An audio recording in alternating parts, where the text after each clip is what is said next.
व्रत का महत्व। भगवान बृहस्पति देव की पूजा अर्चना के लिए बृहस्पतिवार को व्रत करने बृहस्पतिवार के व्रत कथा को किसी दूसरे स्त्री पुरुष द्वारा सुनने की प्राचीन परंपरा है।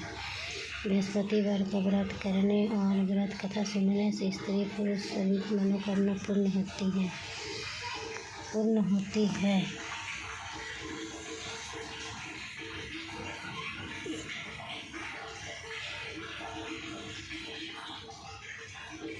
इस व्रत से धन संपत्ति की प्राप्ति होती है, निसंतान को पुत्र प्राप्ति होती है, परिवार में सुख शांति बनी रहती है। सभी अनुपूर्वक व्रत करने की विधि। बृहस्पतिवार को सूर्योदय से पहले स्नान नदी से निर्मित होकर भगवान बृहस्पति देव का स्मरण करते हुए व्रत करना चाहिए। उत्सव को घर के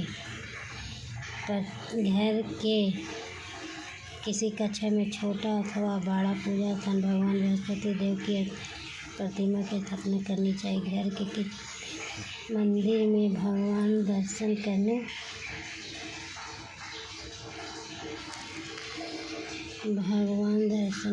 जाते थे। बड़ा पूजा स्थान बनाकर उसमें भगवान बृहस्पति देव की प्रतिमा की स्थापना करनी चाहिए। घर के कम से जाकर भी भगवान बृहस्पतिवार की पूजा की शक्ति। भगवान बृहस्पति देव पीले रंग का पुष्प और पूजा की पीले रंग की सामग्री को विशेष रूप से है, इसलिए स्नान के बाद पीले रंग के वस्त्र धारण करने का विशेष महत्व बताया गया है। रंग के पुष्प, केले और पीले चंदन से भगवान बृहस्पति देव की पूजा की जा सकती है। बृहस्पतिवार के व्रत में पूरे दिन एक ही समय भोजन करना चाहिए। भोजन में चने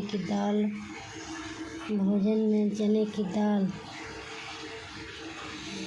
बेसन और पीले रंग के खाद्य पदार्थ का ही सेवन करना चाहिए। व्रत करने पुरुष बृहस्पतिवार को दाढ़ी व सिर के बाल न कटाए। पूजा के समय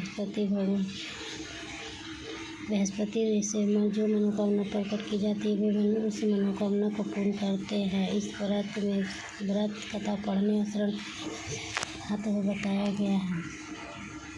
बृहस्पतिवार का कथा प्राचीन समय की बात है। भारत में राजा राज करता था। वह प्रतापी तथा दानी था। वह नित्य मंदिर भगवान दर्शन करने जाता था। वह गुरु की सेवा क्या करता था। उसके बाद से कोई भी याचक निराश होकर नहीं लौटता था। हर दिन गरीबों की सहायता करता था, कि व्रत रखता और पूजन करता था। परंतु ये सब बातें उसकी रानी को अच्छी नहीं लगती थी। वह न व्रत करती और न किसी को एक भी पैसा दान में देती थी। वह राजा से भी ऐसा करने को मना करती थी। बात है कि राजा शिकार करने वन को चले गए। भारत पर दासी थी। उस समय गुरु बृहस्पति साधु का रूप धारण कर राजा के दरवाजे पर भिक्षा मांगने आए तो साधु ने रानी से भिक्षा मांगी तो कहने लगे, हे साधु महाराज, मैं इस दान और पुण्य से तंग आ गई हूँ। इस कार्य के लिए तो मेरे पति देवी क्या करे कि सारा नष्ट हो जाए तथा मैं आराम से रह सकूँ।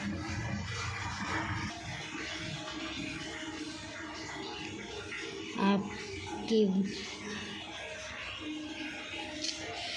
कुआं, तालाब, बाग बगीचे आदि का निर्माण कराओ। निर्धन कुमारी कन्याओं का विवाह कराओ, साथ ही यज्ञ कराओ। इस प्रकार के कर्मों आपके कुल का नाम परलोक में सार्थक होगा एवं स्वर्ग की पुत्र प्राप्ति होती है। सभी निसंतान को पुत्र प्राप्ति होगी और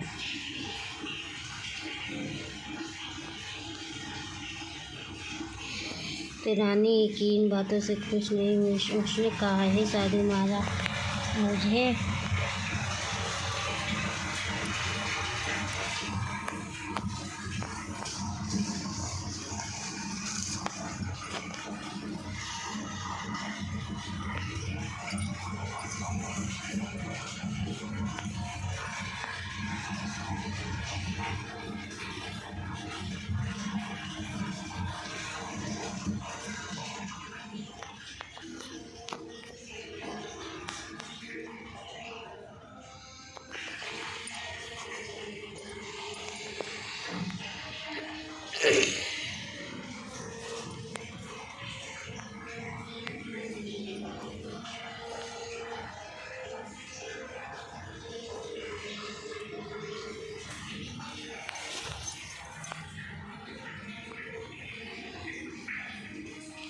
कुआं, तालाब, बाग बगीचे आदि का निर्माण होगा। कन्याओं का विवाह होगा। शादियाँ कराई के परलोक में सार्थक होगा। स्वर्ग की प्राप्ति होगी। जो स्वर्ग की प्राप्ति होगी। परंतु रानी साधु की इन बातों से खुश नहीं हुई। उसने कहा, हे साधु,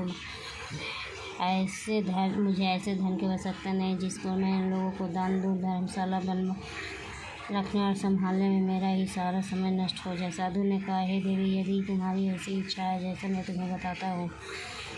विचार किया। बृहस्पतिवार के दिन घर को गोबर से लिपना, अपने केसों को पीली मिट्टी से धोना, धोते समय स्नान करना, राजा से कहना और हजमत कराए भोजन में मांस, मुर्गी, कपड़ा धोबी के हाथ धोने देना, इस पर यहाँ धो लेने देना। इस प्रकार 7 बृहस्पति करने का विचार, तुम्हारा धन नष्ट हो जाएगा। यह कहकर साधु महाराजा रूपी बृहस्पति देवन धन हो गए।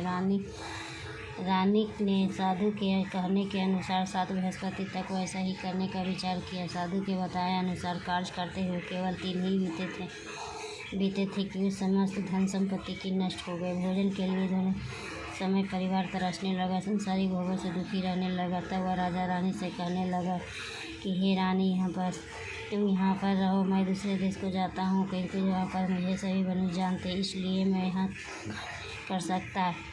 मैं अब परदेश जा रहा हूँ और कोई काम धंधा करूँगा, शायद हमारे भाग बदल जाए। ऐसा कहकर राजा परदेश चला गया। वहाँ घर से लकड़ी काट कर लाता और शहर में बेचता। इस तरह जीवन व्यतीत करने लगा। इधर राजा के बिना रानी और दासी की किसी दिन भोजन मिलता और किसी दिन जल पीकर ही रह जाती।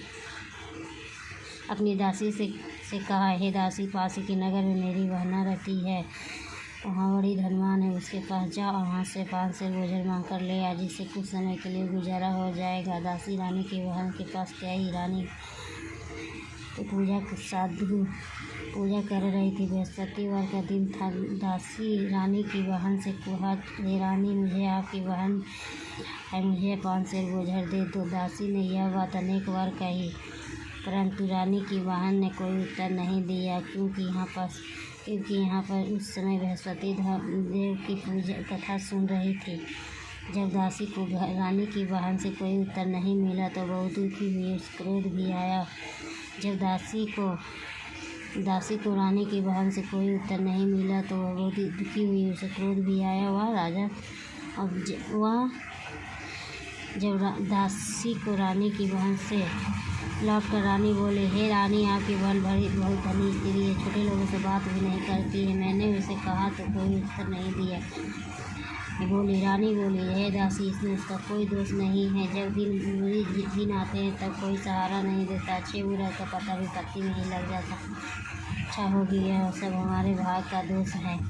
उधर रानी की बहन ने सोचा कि मेरी बहन की दासी आई थी, परंतु मैं उससे नहीं बोली। कहो दासी, इससे वो बहुत दुखी हुई होगी। अतः कथा सुना और भगवान विष्णु का पूजन समाप्त कर अपनी बहन के घर आई और कहने लगी, हे बहन, मैं दूसरे देश बृहस्पतिवार का व्रत कर रही थी। तुम्हारी दासी हमारे घर गई थी, परंतु जब तक कथा होती है तब तक न उठते और न ये नहीं बोली। कहो दासी, क्यों गई थी? बोली, बहन, हमारे घर अनाज नहीं था, से कोई बात छिपी नहीं, इस कारण दासी को तुम्हारे 5 सेर बोझा लेने के लिए भेजा था। रानी की बहन ने बोली, हे बहन, देखो, बृहस्पति भगवान सबकी मनोकामना पूर्ण करते हैं, तो देखो, शायद तुम्हारे भाग बदल जाए। ऐसा कहकर तुम्हारे घर में अनाज रखा हो। या सुनकर दासी घर के अंदर गई तो वहाँ से एक बाजरा बोझा का भार मिला। हे बृहस्पति भगवान की शुक्रिया, भगवान जी बृहस्पति भगवान दया करा, नारायण लक्ष्मी भगवान की जय, भगवान की जय।